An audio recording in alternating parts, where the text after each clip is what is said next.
Welcome to our channel. How do you like the scenes flashing on your screen right now as we soar above the snow-capped peaks, all the white witnessing the breathtaking views of mountain ranges and deep valleys? Good, right?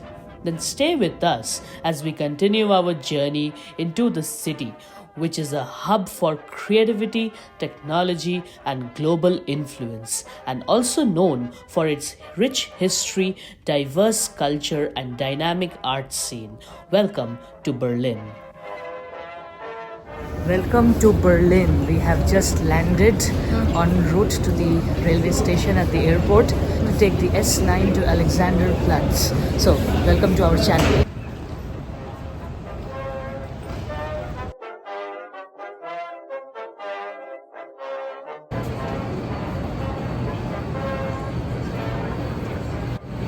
First stop, Alexanderplatz.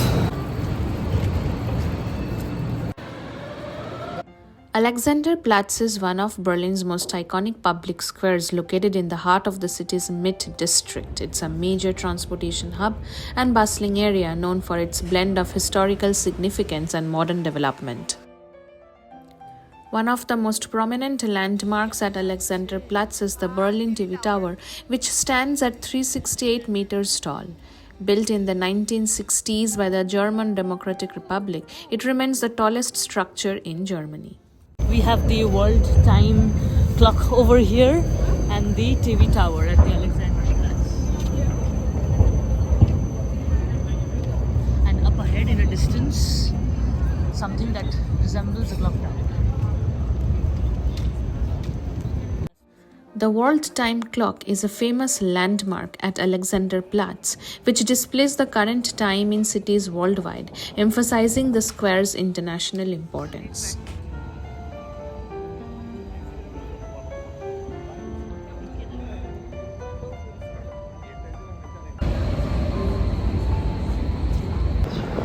The City Hall of Berlin looks like a clock tower made in a new Renaissance structure. Interesting building.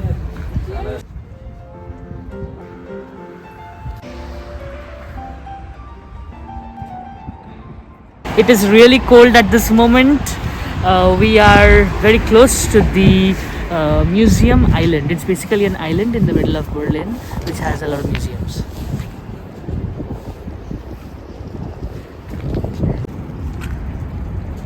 And that dome up front is basically the Berliner Dome or the Berlin Cathedral.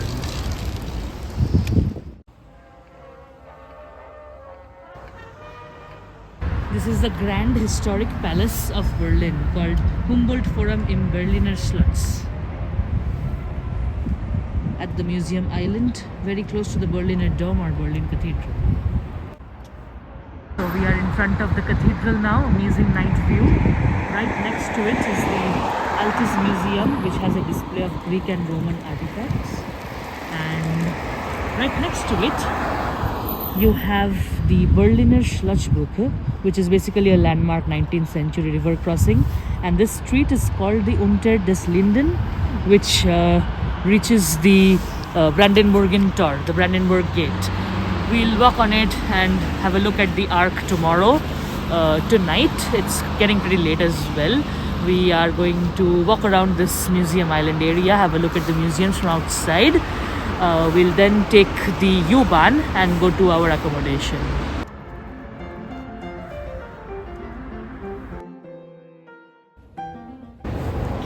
Interesting and grand looking area.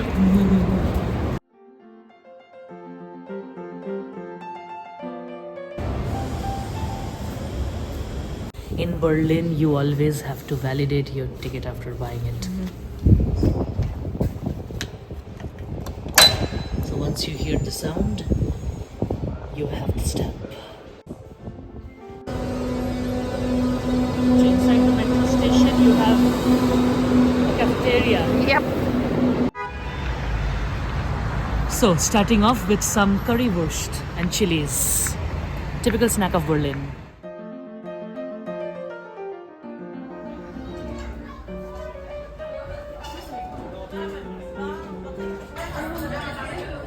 So we have the cheese break It's like a cheese-filled pastry with some cold sauce and an oriental Syrian style mandi with nuts and grilled chicken. Looks amazing.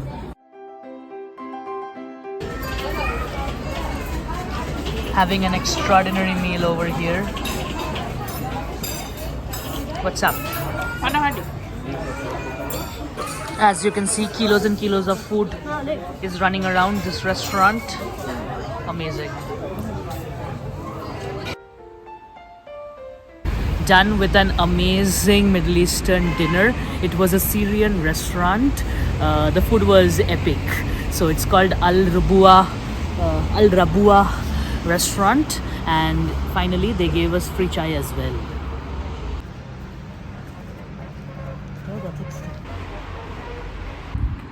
Retrieving the key.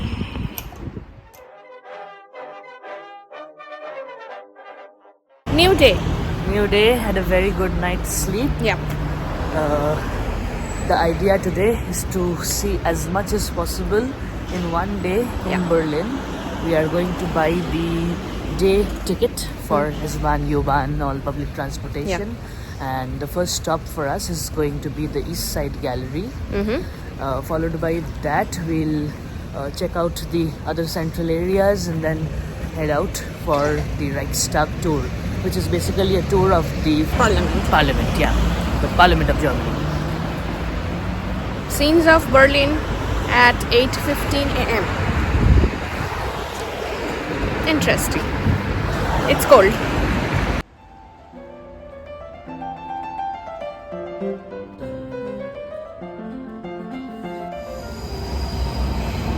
We were here last evening, we are here now as well in the morning. This place is called the Alexanderplatz, the center of erstwhile East Berlin. And we can't see the TV tower anymore. Yeah, because of so much fog. Oops. Very nice. It was dark last evening. Right now we have a city view.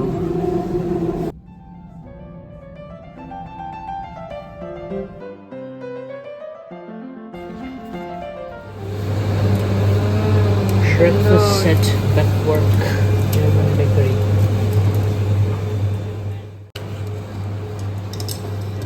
Hot dog.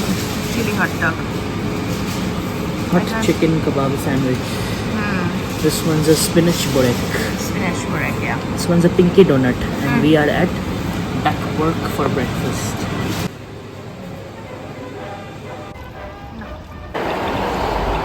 Post breakfast, we are at the East Side Gallery, a 1.3 kilometer long stretch of the Berlin Wall with a lot of graffitis there. Colorful pipes, na?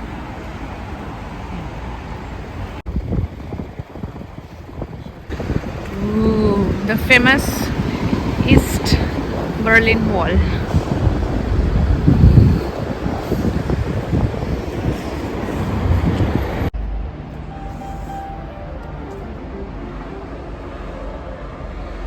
We are standing right now at the border of erstwhile East and West Germany. The wall goes right through here. The East Side Gallery in Berlin is a renowned open-air gallery which stretches along a remaining section of the Berlin Wall, which once divided this into East and West Berlin during the Cold War. Located along the Spree River, this 1.3 kilometer long stretch of the wall has become one of the most famous cultural landmarks in Berlin. The gallery features over 100 murals created by the artists from different parts of the world. These paintings were done in 1990 after the fall of the Berlin Wall and represented themes of freedom, peace, unity, and the end of division. The artwork captures the emotions and hopes of the time, reflecting the euphoria and the optimism following the reunification of Germany. অনেকটা জেরবাহুডের মতো।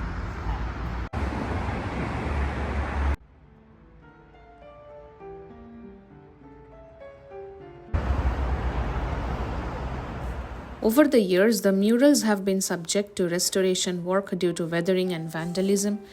However, the artwork continues to be a vital part of Berlin's cultural identity, showcasing the city's journey from division to unity.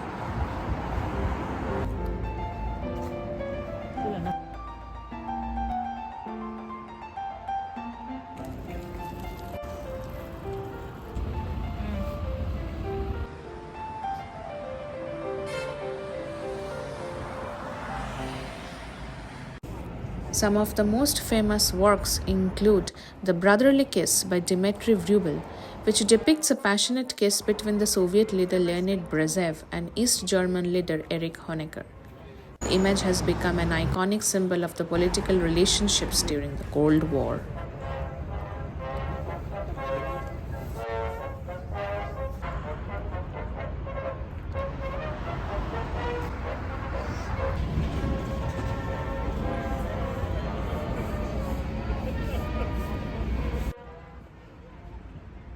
The East Side Gallery thus is a very popular tourist destination now, drawing millions of visitors each year who come to witness this historic symbol of freedom. It's a must-see for anyone who is interested in the history of Berlin, the Cold War, and the German reunification.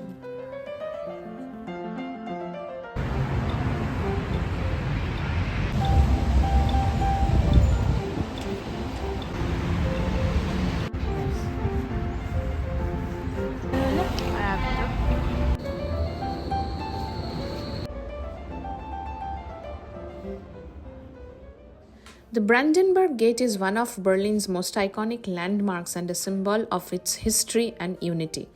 Built between 1788 and 1791, it was originally commissioned by King Frederick William II of Prussia as a symbol of peace. The gate, which is designed in neoclassical style, stands at the western edge of the city's central district, which once marked the boundary between East and West Berlin during Cold War. And right next to the Brandenburger Gate, we have the Parliament of Germany, the Reichstag, and that's the infamous dome of Reichstag. We're going to climb it in a guided tour right now. We have a tour booked at 12 o'clock.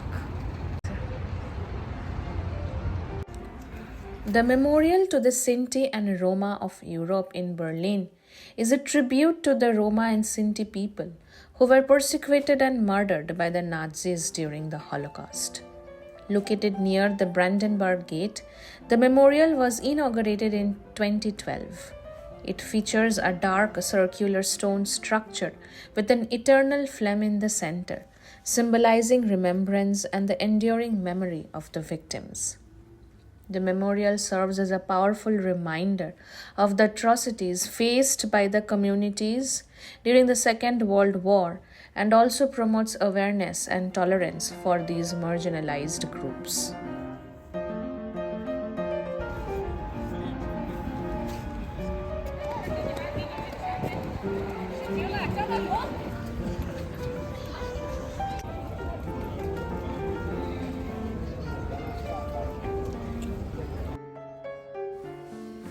The Reichstag Building in Berlin is a historic structure that houses the Bundestag, which is the lower house of Germany's parliament. After some tight airport-style security check, we have entered the Parliament of Germany, and our guided tour is going to start in about 15 minutes now. Yeah. Completed in 1894, it was designed by architect Paul Wallot in a neo-Renaissance style. The building has witnessed significant events in German history, including a fire in 1933, which was blamed on communists and was used as a pretext for the Nazis to consolidate power.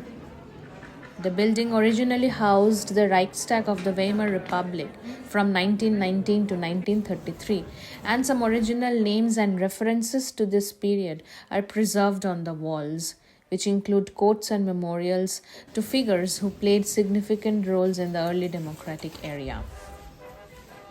Inside the Reichstag building, it is a fascinating blend of history and modern design. The interior underwent extensive renovations during the 1990s, especially after its role was reinstated as the seat of the German Bundestag following reunification. Inside the Reichstag building, certain parts of the walls are adorned with inscriptions, plaques, and memorials, which reflect the history of Germany and its political significance. The walls surrounding the plenary chamber and dome carry deep significance through these engravings, acknowledging both historical figures and the ideals of democracy.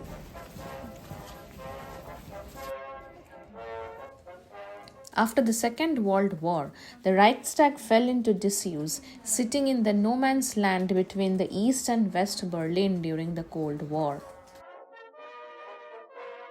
The plenary chamber is where the Bundestag meets to conduct legislative business. It has a modern open design with a large circular seating and a high-tech facility. The chamber is where debates and decision-making takes place. The most striking feature of the building is the glass dome. Designed by architect Norman Foster, it offers panoramic views of Berlin and symbolizes the transparency in government. Today, it stands as a prominent symbol of Germany's democratic governance and is a popular tourist destination where visitors can walk up a spiral ramp to reach the dome, providing a clear view of the Bundestag chamber below.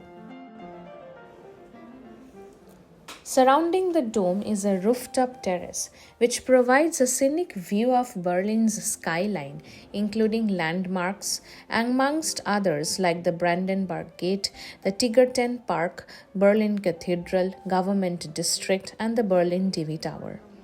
From the terrace, visitors can get a sense of Berlin's blend of history and modernity, as they can see both its grand historical landmarks and its contemporary architecture. Entrance to the Reichstag Building's dome and plenary chamber is free of charge, but one must register in advance. Visitors can book their visit online through the official Reichstag website.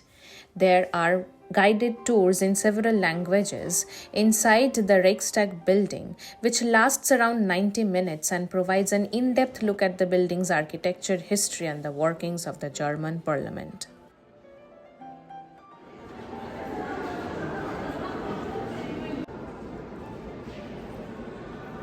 It was a pretty good guided tour of the German Parliament, the Reichstag Building, and a nice audio guide as well while we were walking around the dome. Got to learn a lot about Berlin, about the skyline, about this Reichstag Building itself. So this concludes our visit of the German Parliament. Next we are going to go to the memorial of the Holocaust of the Jews, and then we'll check out the other sightseeing spots in Berlin.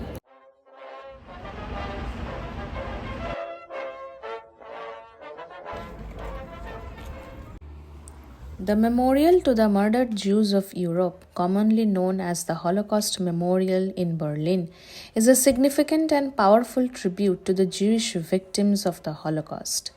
Located in the heart of Berlin, near the Brandenburg Gate, this memorial serves as a solemn reminder of the atrocities committed during the World War II under the Nazi regime. Designed by Peter Eisenman, an American architect, and engineer Bureau Happold, this memorial was inaugurated in 2005 and is composed of more than 2,700 concrete slabs arranged in grid pattern across a large open area. The slabs vary in height, ranging from a few inches to over 15 feet tall, and the uneven surfaces of the stele or the slabs create a sense of disorientation and unease, symbolizing the loss, confusion, and dislocation experienced by the victims of the Holocaust. Opposite to the American Embassy, You have the memorial of the Holocaust of the Jews. Stone slabs ranging of various heights, and that is the India Club.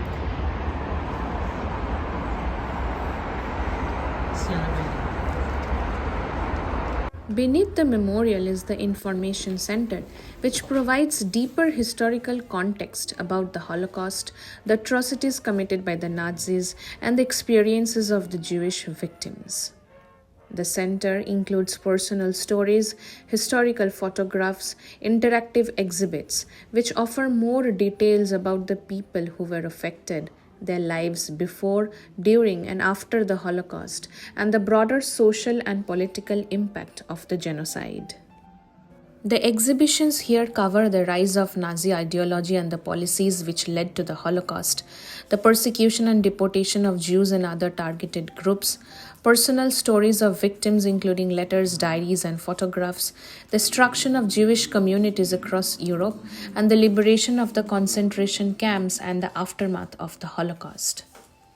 Perhaps one of the most powerful features of this information center is the names room, where visitors can hear the names of the Holocaust victims being read aloud. This room serves as a reminder of the individual human lives lost during genocide. The names are presented in an ongoing solemn manner, providing a personal connection to the victims, each of whom had their own identity, family, and life before the atrocities.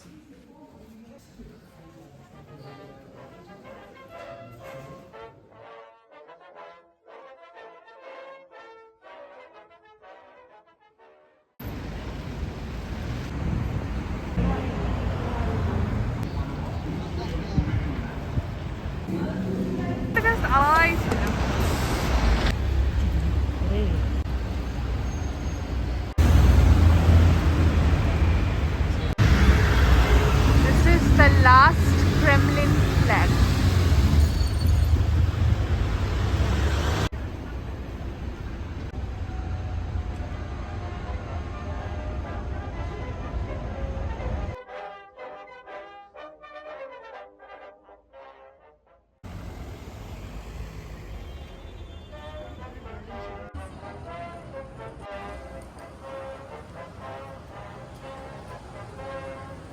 Checkpoint Charlie is one of the most famous border crossings of the Berlin Wall and a key symbol of the Cold War era. Located at the intersection of Friedrichstrasse and Zimmerstrasse, the Checkpoint Charlie was principal crossing point between the East Berlin controlled by the Soviet Union and the West Berlin controlled by the Allied forces from 1961 to 1990. The guardhouse that stood at Checkpoint Charlie has become one of the most iconic images associated with the Berlin Wall. Although the original building was dismantled after the fall of the wall in 1990, a replica now stands at the site to help visitors like us visualize what the crossing point looked like during the Cold War.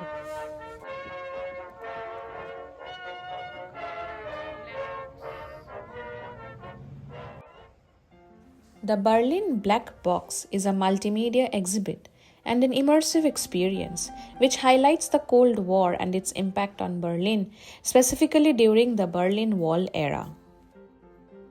The exhibit educates visitors about the broader Cold War context, providing historical background on the political ideologies, the rise of the Berlin Wall in 1961, and its eventual fall in 1989, which marked the end of the Cold War in Berlin. This area provides a compelling historic narrative, helping visitors like us understand the complex political climate and how it shaped the lives of ordinary people in Berlin.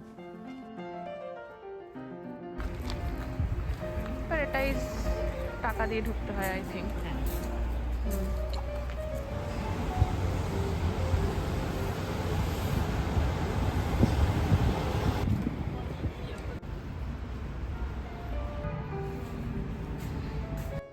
Berlin boasts a wide range of Asian cuisines from Japanese and Chinese to Vietnamese and Thai, and so we decided to try some at the Viet checkpoint, which had a very cute interior.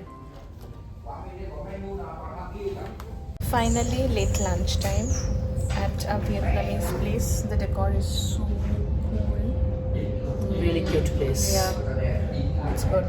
We are having pho tini, which is a Vietnamese cocktail. Yeah, mixed with vodka, lemon, some liquor and coriander syrup. It's going to be interesting. Yeah, and German draught beer. Yeah. With that, for food, we are having some Japanese gyozas at a Vietnamese place, and a Vietnamese chicken fried rice, and a Vietnamese crispy duck peanut sauce piece. Let's see how it goes.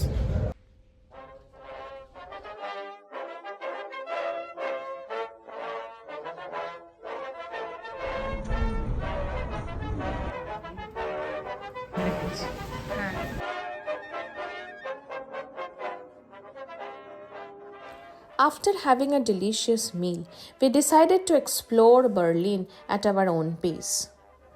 Evenings in Berlin are vibrant and diverse. Its energy is magnetic in the evening hours. Gradually, we came across the Kaiser Wilhelm Memorial Church, which was beautifully illuminated at this time of the day.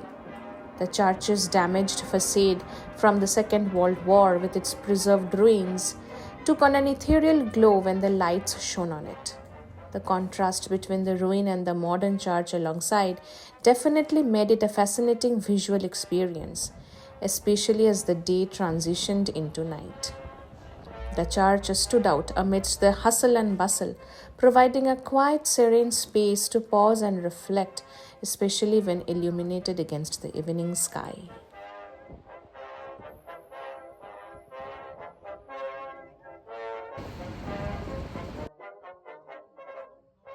The Berlin Wall Memorial is a significant historical site dedicated to preserving the memory of the Berlin Wall and its impact on the city and its people. Located in the former East Berlin near the Berner Strasse, the memorial provides visitors with an opportunity to learn about the history of the wall, its division of East and West Berlin, and the many personal stories tied to the wall's construction and eventual fall. This area features a memorial wall which bears the names of the individuals who lost their lives attempting to escape over or through the wall. These people were often shot or died trying to cross from East to West Berlin during the existence of the wall from 1961 to 1989.